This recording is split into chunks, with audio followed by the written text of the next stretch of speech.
అదని మరొక్కసారి మీ అందరికీ గుర్తు చేస్తున్నా. అలాంటి ఈరోజు మనం చూస్తే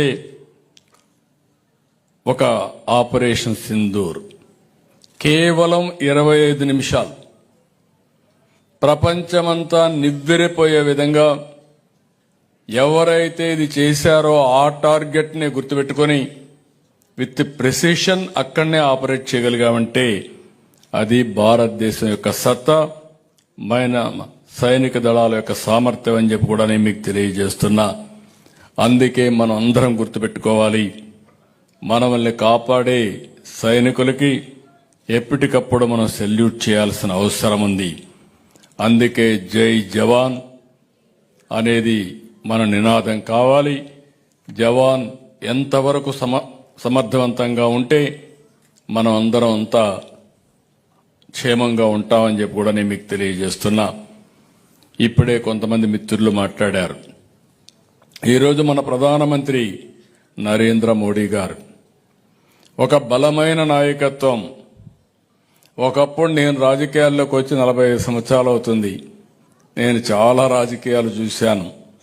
ఒకప్పుడు మీరు చూస్తే పేద దేశంగా ప్రపంచంలో ఎక్కడికి పోయినా మనమంటే మీకు ఏది చేత కాదని మాట్లాడే పరిస్థితి.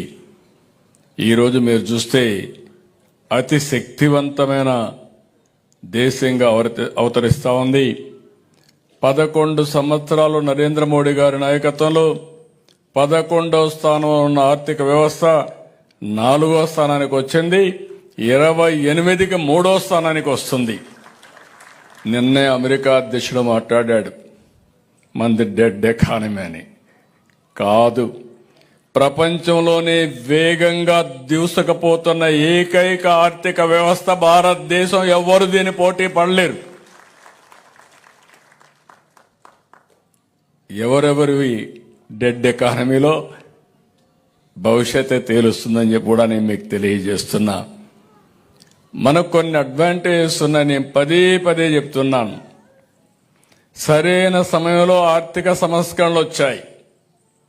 1991లో ఆర్థిక సంస్కరణలు వచ్చాయి.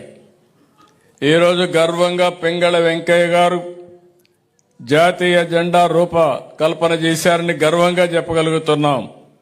అలాంటిదే ఈరోజు చూస్తే 91లో ఆర్థిక సంస్కరణలు ప్రవేశపెట్టిన వ్యక్తి తెలుగు బిడ్డ పివి నరసింహరావు గారు అని చెప్పి నేను మీకు తెలియజేస్తున్నా. వారు తీసుకున్న నిర్ణయం ఈ దేశం యొక్క దిశ మార్చే పరిస్థితి వచ్చింది. 1995లో మనకు ఇన్ఫర్మేషన్ టెక్నాలజీ రెవల్యూషన్ వచ్చింది. భారతదేశం ఫస్ట్ మూవర్ అడ్వాంటేజ్ తీసుకుంటే దానికి మనం నాంది పలికాం. ఈరోజు మీరందరూ గుర్తుపెట్టుకోవాల్సింది, ఆ రోజు ఐటీ కోసం హైటెక్ సిటీ కట్టాం.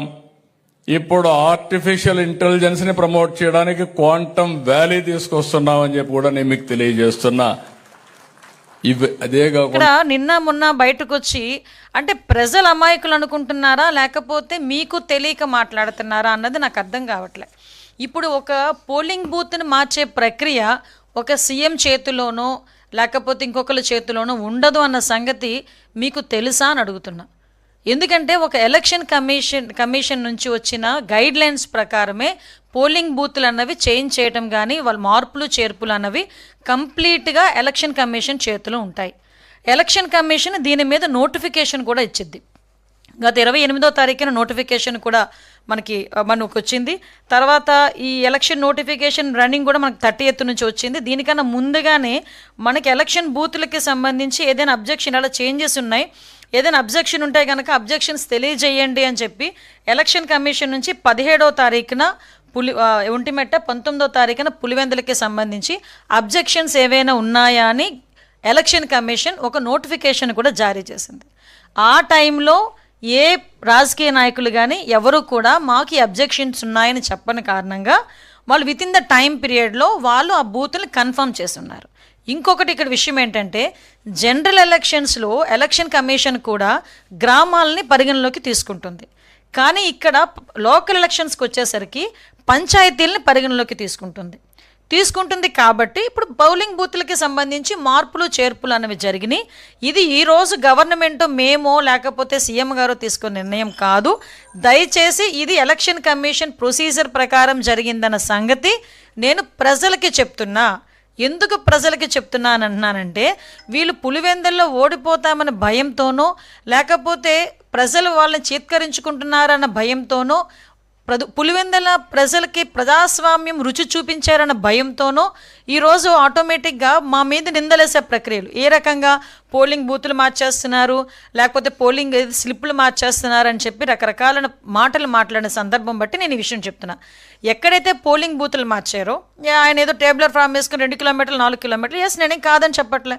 దానికి సంబంధించి ఫుల్గా ప్రికాషనేట్గా పోలీస్ డిపార్ట్మెంట్ రెవెన్యూ డిపార్ట్మెంట్ కలిసి ఎలక్షన్ కమిషన్ ఆదేశాల మేరకు ఏదైతే అక్కడ ప్రికాషనరీ యాక్షన్స్ తీసుకోవాలో అవన్నీ తీసుకున్నాం. వాళ్ళు ఏదైతే రోడ్డు ఉందో రోడ్డు మీద ఆల్రెడీ 3 రూట్స్ కూడా డిపార్ట్మెంట్ వాళ్ళు ఏర్పాటు చేశారు. హెల్ప్ డెస్క్ని కూడా ఏర్పాటు చేశారు. రేపు ఎర్లీ మార్నింగ్ 6 o'clock నుంచి 6:30 నుంచి హెల్ప్ డెస్క్ కూడా పనిచేస్తుంది. కలెక్టర్ గారు అక్కడ నుంచి ఓటర్లకి ఓటేసి రావడానికి వెహికల్స్ కూడా అరేంజ్ చేశారు, బస్సెస్ కూడా అరేంజ్ చేశారు. ఫుల్గా పోలీస్ బందోబస్తు కూడా మేము ఏర్పాటు చేసుకున్నాం. పైగా వీళ్ళు మాట్లాడతారు బైండ్ ఓవర్స్ అన్నది రెగ్యులర్ ప్రక్రియ. ఎవరి మీదైనా నేరారోపణలు ఉన్నా లేకపోతే నేర ప్రవృత్తి కలిగిన వాళ్ళు ఉన్నా హ్యాబిచువల్గా వాళ్ళు క్రైమ్ చేసే వాళ్ళు ఎవరైనా ఉన్నా లేదు ఈ ట్రబుల్ మ్యాంగోస్ ఉంటారు వాళ్ళు ఎవరైనా ఉన్నా వీళ్ళందరినీ కూడా బైండ్ ఓవర్ చేయటం అన్నది ఎలక్షన్ ప్రక్రియలో ఒక ప్రక్రియ. దాంట్లో భాగంగానే వారు అనేక అంశాలని సినిమా పరిశ్రమకు సంబంధించినటువంటి కొత్త సినిమాల రిలీజ్ విషయం కానివ్వండి, షూటింగ్ల విషయం కానివ్వండి, అదేవిధంగా ఒక ప్రత్యేకమైనటువంటి పాలసీ తీసుకువచ్చే విషయం కానివ్వండి, వీటి మీద కూడా చర్చించారు.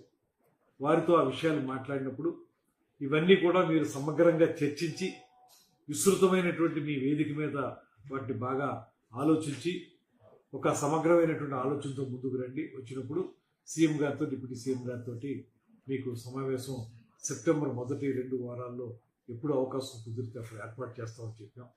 ఆ సమావేశంలో వారు వచ్చి వారితో మాట్లాడి ఆంధ్రప్రదేశ్ రాష్ట్ర ప్రభుత్వం ఏ రకమైన సహకారం వారు ఆశిస్తున్నారో, దాంతోపాటు రాష్ట్రంలో ఏ రకమైన అభివృద్ధి జరగాలని వారు కోరుకుంటున్నారో, షూటింగ్లు అయితే ఇప్పుడు బాగా జరుగుతూ ఉన్నాయి. వాటితో పాటు మౌలిక సదుపాయాల కల్పన, స్టూడియోల నిర్మాణం కానివ్వండి, డబ్బింగ్ థియేటర్లు, రికార్డింగ్ థియేటర్ల నిర్మాణం కానివ్వండి, వీటికి సంబంధించి వారికి ఉన్నటువంటి ఆలోచనల్ని రాష్ట్ర ప్రభుత్వంతో ముఖ్యంగా ముఖ్యమంత్రి గారితో ఉప ముఖ్యమంత్రి గారితో చర్చించడానికి ఒక ప్రాతిపదికగా మొట్టమొదటి మెట్టుగా వారు నన్ను కలవడం జరిగింది. దీని మీద త్వరలోనే ఒక సమావేశం ఏర్పాటు చేసి విస్తృతంగా ఆలోచించి ఒక నిర్ణయానికి రావడం జరుగుతుంది. నంది అవార్డులకు సంబంధించి కూడా ఇప్పటికే ముఖ్యమంత్రి గారు నంది అవార్డుల విషయంలో కానీ నంది నాటకోత్సవాల విషయంలో కానీ ఒక స్పష్టమైనటువంటి వైఖరి తీసుకున్నారు. అదేవిధంగా నంది అవార్డుల విషయంలో ఉప ముఖ్యమంత్రి గారు కూడా చాలా సూచనలు చేశారు. వీటిని దృష్టిలో పెట్టుకుని ఈ సంవత్సరం కూడా మనం నంది అవార్డుల పంపిణీ కార్యక్రమాన్ని ఏర్పాటు చేయాలనేటువంటి ఆలోచన చేస్తా ఉన్నాం. దాన్ని ఏ రకంగా చేయాలనేటువంటి దాని మీద 2-3 ప్రత్యామ్నాయాలు ఉన్నాయి. దాన్ని కూడా ఒక విస్తృతంగా ఆలోచించి ఒక నిర్ణయానికి రావడం జరుగుతుంది. దీని మీద వారిని కూడా ఆలోచించుకుని రమ్మని చెప్పాం. ముఖ్యమంత్రి గారిని ఉప ముఖ్యమంత్రి గారిని కలిసినప్పుడు ఆ విషయం మీద కూడా ఆలోచిద్దాం అనేటువంటి మాట ఒక నిర్ణయానికి రావడం జరిగింది. వారితో మేము చెప్పింది ఏంటంటే ఒక 2-3 ప్రతిపాదనలు మా ముందుకు వచ్చాయి. ఆ వచ్చినటువంటి ప్రతిపాదనలను దృష్టిలో పెట్టుకుని మీరు కూడా నిర్మాతల మండలిలో కానీ ఇతరతర వేదికల మీద కానీ పూర్తిగా ఆలోచించుకుని నంది నాటకోత్సవాలు, నంది అవార్డులు అనేటువంటిది ఇవ్వడం ఎలాగా చేస్తూ ఉంటుంది కాబట్టి రాష్ట్ర ప్రభుత్వం ఏ రకంగా చేస్తే మీకు పరిశ్రమ అభివృద్ధి ఉపయోగపడుతుందో ఆలోచనతో రమ్మని చెప్పాం. వారు నెక్స్ట్ మీటింగ్లో మాట్లాడేటప్పుడు ఆ విషయాన్ని సమగ్రంగా ఆలోచన వస్తున్నారు. దాన్ని బట్టి మేము ముందుకు తెలుగు సినిమా అనేది అటు తెలంగాణకైనా ఇటు ఆంధ్రప్రదేశ్కైనా ఒకటే. ఎక్కడైనా ఉత్తమ చిత్రంగానే నిలబడుతుంది కనుక 2 రాష్ట్రాలు కలిసి చేయాలా లేకపోతే విడివిడిగా చేయాలనేటువంటి అంశం మీద నిర్మాతలు భిన్న అభిప్రాయాలు తెలియజేశారు. వాటన్నిటిని కూడా ముఖ్యమంత్రి గారు ఉప ముఖ్యమంత్రి గారి దృష్టికి తీసుకెళ్తా ఉన్నాం. వారు ఆలోచనలు తీసుకుని దాని ప్రకారం ముందుకెళ్ళడానికి ఒక ఆలోచన చేస్తాం. పాలసీలో ఈ బడ్జెట్ అనేటువంటిది ప్రధానంగా బడ్జెట్ చుట్టూనే ఇవాళ సినిమా అనేటువంటి తిరుగుతుంది. ఎందుకంటే పాన్ ఇండియా సినిమాలు అయిపోయినాయి, దానికి ఎక్కువ బడ్జెట్లు అవుతున్నాయి, ఓటీటీ వచ్చింది. వీటన్నిటి దృష్ట్యా సినిమాకి సంబంధించినటువంటి విధాన రూపకల్పన విషయంలో బడ్జెట్ని ప్రధానాంశంగా తీసుకుని ఏ సినిమాలకి ఏ రకమైనటువంటి సహకారాన్ని ప్రభుత్వం గత 15-16 నెలలుగా అంటే ఈ కూటమి ప్రభుత్వం వచ్చినప్పటి నుంచి కూడా పంటలు సరిగా పండడంలా. సో తప్పకుండా ప్రజలందరికీ మేలు జరగాలి, రైతులందరికీ కూడా మంచి జరగాలి అని చెప్పేసి ఆ దేవదేవుని ప్రార్థన చేయడం జరిగింది. సో సూపర్ 6, సూపర్ 7 ఈ రకంగా దొంగ హామీలన్నీ ఇచ్చి ఒక్కటి అమలు చేయకోకుండా ఉన్న ఈ ప్రభుత్వం ఇంక బుద్ధి చెప్పాలి అని చెప్పేసి ఆ దేవదేవుని కోరుకోవడం జరిగింది. ప్రజలు ఎంతో ఆశపడి ఓట్లు వేయడం జరిగింది. సో అవి నెరవేరాలి, ప్రజలకు మంచి జరగాలి అని చెప్పేసి కోరుకోవడం జరిగింది. 2029లో రాబోయే ఎలక్షన్స్లో వైఎస్ఆర్ కాంగ్రెస్ పార్టీ అధికారంలోకి రావాలని, జగన్మోహన్ రెడ్డి గారి మళ్ళీ ముఖ్యమంత్రి కావాలని, సో ప్రజలందరికీ కూడా మంచి జరగాలి అని చెప్పేసి కోరుకున్నాం. పులివెందుల జెడ్పీటీసీ ఎలక్షన్స్లో ప్రజలు పులివెందులే కాదు ఒంటిమిట్ట జెడ్పీటీసీ ఎలక్షన్ కూడా జరుగుతుంది. సో ఈ జెడ్పీటీసీ ఎలక్షన్స్లో అంతా కూడా ప్రజలందరూ కూడా పెద్ద ఎత్తున సానుకూలంగా స్పందించే కార్యక్రమం చేస్తున్నారు. ప్రజలందరూ కూడా జగన్మోహన్ రెడ్డి గారికి వెంట ఉన్నాము అని చెప్పడానికి వాళ్ళందరూ కూడా రెడీగా ఉన్నారు. 12వ తారీఖు ఎప్పుడో అని చూస్తున్నారు. 12వ తారీఖు తప్పకుండా పెద్ద ఎత్తున వైఎస్ఆర్ కాంగ్రెస్ పార్టీని గెలిపించే కార్యక్రమం చేస్తారు. ఈ ప్రభుత్వానికి, ఈ కూటమి ప్రభుత్వానికి బుద్ధి చెప్పే కార్యక్రమం తప్పకుండా జరుగుతుంది అని చెప్తున్నాం. సో ఎందుకంటే గత ఎలక్షన్స్ ఎందుకు మరి నోటిఫికేషన్ ఇవ్వడం జరిగిందో ఏమో కానీ వాళ్ళు ఊరికే నామినేట్ చేసుకొని ఉంటే పోయిండు. అట్ట కాకోకుండా ఎలక్షన్ జరిపి సో ప్రజలందరినీ ఇబ్బంది పెట్టి, వైఎస్ఆర్ కాంగ్రెస్ పార్టీ నాయకులను ఇబ్బంది పెట్టి, సో వాళ్ళందరినీ కూడా దొంగ కేసులు పెట్టి ప్రజలందరూ కూడా ఓట్లకు రానికోకుండా చేసే కార్యక్రమం అంతా చేస్తున్న పరిస్థితి చూస్తున్నాం అన్నమాట. ఎందుకంటే పులివెందుల సంబంధించిన జెడ్పీటీసీ ఎలక్షన్స్లో 10,500 ఓట్లు మాత్రమే ఉన్నాయి. ఈ 10,500 ఓట్లలో దాదాపు 3,900 చిల్లర, అంటే దాదాపు 4,000 ఓట్లు కలిగిన నల్లపరెడ్డిపల్లె, నల్లగొండవరపల్లె, ఆ తర్వాత ఎర్రపల్లెకి సంబంధించి ఆ ఓట్లనే తారుమారు చేసే కార్యక్రమం చేయడం జరిగిందనమాట. అంటే టోటల్గా ఆ ఊరిలో 600-700 ఓట్లు ఉంటే ఒక ఊరిలో, ఒక బూతులో, ఆ బూతుల్లో ఉన్న ఓట్లన్నీ కూడా దాదాపు 2 కిలోమీటర్ల అవతల ఒక బూతును, 4 కిలోమీటర్ల అవతల ఒక బూతును, ఆ రకంగా ఈ ఊర్లోనూ ఆ ఊరికి, ఆ ఊరిలోనూ ఈ ఊరికి కూడా చేసే కార్యక్రమం అంతా కూడా చేస్తున్నారు అన్నమాట. అంటే ఎంత దారుణం చూడండి. అంటే ఓటింగ్ శాతం తక్కువ కావాలి, సో దాంట్లో ఆ మధ్యలో వాళ్ళని భయపడిచ్చేసి ఓట్లకు రానికుండా చేయాలి అని చెప్పేసి ఉద్దేశంతో ఈ రకంగా చేస్తున్నారు. ఒక సందుకు ఒక మంత్రి, 10 ఇళ్లకు ఒక ఎమ్మెల్యే, ప్రతి ఇంటికి ఒక కార్యకర్తను పెట్టి మన టీడీపీ నాయకులు చాలా బలవంతంగా ప్రజలను అక్కడ ఇబ్బందికరం ఉండే పరిస్థితిలో ఎన్నికలు జరపాలని ప్రయత్నం చేస్తున్నారు. గుర్తుపెట్టుకుని చంద్రబాబు నాయుడు గారు, మీకు ప్రజాదరణ ఉంటే గనక ఈ సంవత్సర పరిపాలనలో మీరు చేసిన పథకాలు ప్రజలకు నచ్చితే గనక ఎందుకు మీరు ఇంత టెన్షన్ పడుతున్నారు? మీరు సూపర్ 6 హామీలన్నీ అమలు చేసేసాం, ఎవరన్నా ప్రశ్నిస్తే వాళ్ళకి నాలిక మందం అని చెప్పిన ధైర్యం మీకు ఎక్కడికి వెళ్ళిపోయింది? మరి ఇప్పుడు ఇదేనా మీ ధైర్యం? పోలీసులే మీ ధైర్యమా? అధికారులు మీ ధైర్యమా? అరాచకం చేయడం మీ ధైర్యమా? అనంతపురం జిల్లా నుంచి, ఇతర జిల్లాల నుంచి, కడప జిల్లాల నుంచి ప్రతి ఒక్కళ్ళు కూడా కేవలం ఒక జెడ్పీటీసీ ఎన్నికల కోసం అని చెప్పని రాష్ట్ర ప్రభుత్వం యావత్తు కూడా, అధికారులు కావచ్చు, పోలీసులు కావచ్చు, తెలుగుదేశం పార్టీ రాష్ట్ర పార్టీ కావచ్చు, ప్రత్యేకంగా సెక్రటరియట్లో ఒక సెల్ పెట్టుకొని అక్కడి నుంచి పోలీసులకు ఆదేశాలు ఇచ్చి తద్వారా మీరు ఏదో ఎన్నికల్లో గెలవాలని చూస్తున్నారా? కానీ ప్రజలు మిమ్మల్ని నమ్మే పరిస్థితులు ఎవరు లేరు. అసలుకి ప్రజలు ఎవరు కూడా మిమ్మల్ని విశ్వసించరు. మీ యొక్క 15 నెలల పరిపాలనలో ప్రజలు ఎంత కష్టపడుతున్నారో, ఎంత బాధపడుతున్నారో అనేది ఈరోజు మీరు ఒక్కసారి ప్రజానీకానికి వెళ్తే తెలుస్తుంది మీకు.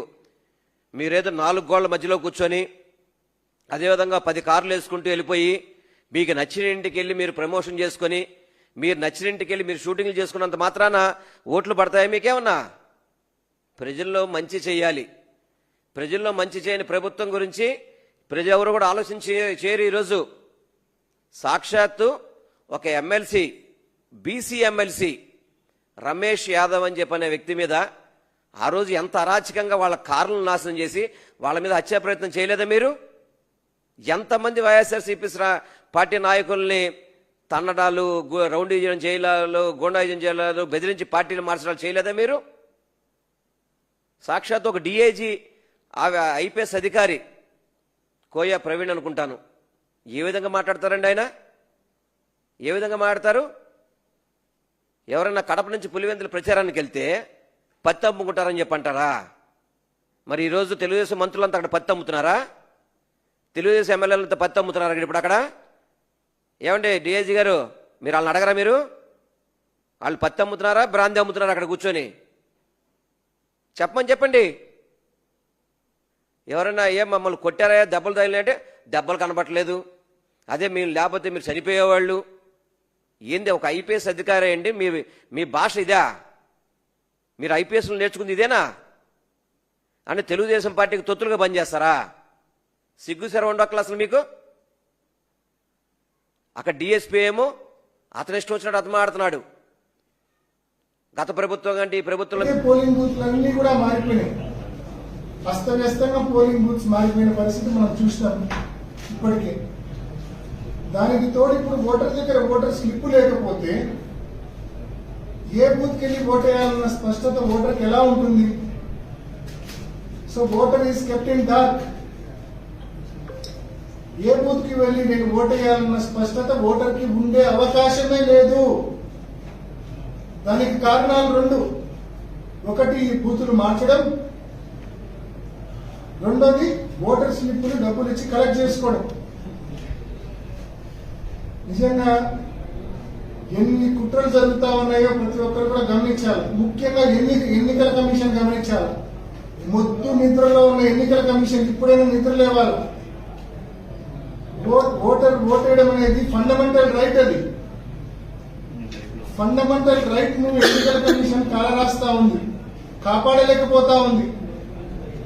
తక్షణమే ఇప్పుడైనా మొద్దు నిద్ర నుంచి లేచి తక్షణమే ఎన్నికల కమిషన్ చర్యలు తీసుకొని మళ్లీ మండలంలోని 10,600 ఓటర్లకు తక్షణమే ఓటర్ స్లిప్పులు ఇవాళ రాత్రి కల్లా ఎట్టి పరిస్థితుల్లో పంచే దిశగా చర్యలు తీసుకోవాల్సిందిగా ఎన్నికల కమిషన్ గట్టిగా డిమాండ్ చేస్తా ఉన్నాం. లేని పరిస్థితుల్లో ఓటర్ పరిస్థితి ఎలా ఉంటుందంటే ఇప్పటికే ఓటర్ స్లిప్పులు టీడీపీ వాళ్ళు బలవంతంగా తీసుకుంటా ఉన్నారు. ఎక్కడికి వెళ్ళి ఓటేయాలో తెలియని పరిస్థితి ఉంటుంది, ఏ బూత్కి వెళ్ళి ఓటేయాలో తెలియని పరిస్థితి ఉంటుంది. ఇప్పటికే మొత్తం మార్చేశారు కాబట్టి పోలింగ్ బూత్స్. అంతేకాకుండా దీనికి స్వయంగా మా మండల కన్వీనర్, పులివెందుల మండల కన్వీనర్ భాస్కర్ రెడ్డి ఉన్నారు, అచ్చుకట్టు భాస్కర్ రెడ్డి ఇంటికి వెళ్ళి వాళ్ళ కొడుకు అజయ్ అడిగి ఓటర్ స్లిప్ వెనక్కి అడిగారంట టీడీపీ వాళ్ళు. మాకు ఓటర్ స్లిప్ వెనక్కి ఇచ్చేసేయని చెప్పి చేస్తే వాళ్ళ ఇంటికి పాది ఎక్కడికి వెళ్ళి ఓటేయాలో తెలియని పరిస్థితి ఉంటుంది. అంటే మొత్తం నిన్న రాత్రి ఎర్రిపల్లి గ్రామంలో దాదాపు ఒక 20-30 ఇళ్లు తప్ప మిగతా అన్ని ఇళ్లలో ఓటర్ స్లిప్స్ కలెక్ట్ చేశారు. ఇవాళ నల్లపరెడ్డిపల్లి గ్రామంలో ఉదయం నుంచి ఇప్పటి వరకు దాదాపు 400 ఇళ్లలో ఓటర్ స్లిప్స్ కలెక్ట్ చేశారు. అంటే వీళ్ళ యొక్క ఉద్దేశం ఏంటంటే ఫైనల్ గా ఈ ఓటర్ స్లిప్స్ అనేది తీసుకొని ఏం చేస్తారంటే ప్రజలకు క్లారిటీ ఉండదు ఎక్కడికి వెళ్ళి ఓటేయాలో.